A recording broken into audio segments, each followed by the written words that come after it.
जयसिंगपूरच्या वाढीव भुयारी गटार योजनेसाठी 30 कोटींचा निधी. मंत्रालयात झालेल्या बैठकीत निर्णय. आमदार यड्रावकर यांची माहिती. जयसिंगपूर शहराच्या सर्वांगीण विकासाच्या दृष्टीने आणखी एक महत्त्वाचा टप्पा पार पडला असून वाढीव भुयारी गटार योजनेसाठी 30 कोटी रुपयांच्या निधीस प्रशासकीय मान्यता देण्यात आली आहे. उपमुख्यमंत्री एकनाथ शिंदे यांच्या प्रमुख उपस्थितीत मंत्रालयात झालेल्या बैठकीत या निधीस मंजुरी देण्यात आली. त्यामुळे शहराच्या उर्वरित भागातही आधुनिक भुयारी गटार व्यवस्था उभारण्याचा मार्ग मोकळा झाला आहे.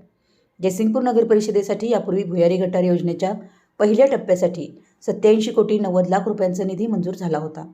या योजनेचं काम अंतिम टप्प्यात असून शहरातील बहुतांश भागात भुयारी गटारीचं काम वेगानं सुरू आहे. उर्वरित भागातील नागरिकांनाही सांडपाणी व्यवस्थेचा लाभ मिळावा यासाठी अतिरिक्त निधीची आवश्यकता होती.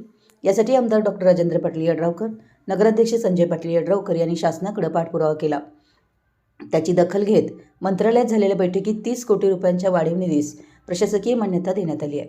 या निर्णयामुळे शहराच्या उर्वरित भागातही भुयारी गटारी योजनेची कामं हाती घेता येणार असून स्वच्छता, आरोग्य आणि पर्यावरण संरक्षणाला मोठी चालना मिळणार आहे. मंत्रालयातील या महत्त्वपूर्ण बैठकीस उपमुख्यमंत्री एकनाथ शिंदे यांच्यासह जयसिंगपूरचे नगराध्यक्ष संजय पाटील यड्रावकर, मुख्याधिकारी टीना गवळी तसेच संबंधित विभागाचे वरिष्ठ अधिकारी उपस्थित होते. या निधीमुळे शहरातील वाढीव वस्ती, नव्या निवासी भागांमध्ये सांडपाण्याची शास्त्रोक्त विल्हेवाट लावण्याची व्यवस्था निर्माण होणार आहे. तसेच सार्वजनिक आरोग्य सुधारेल आणि शहराच्या नियोजनबद्ध विकासाला गती मिळेल.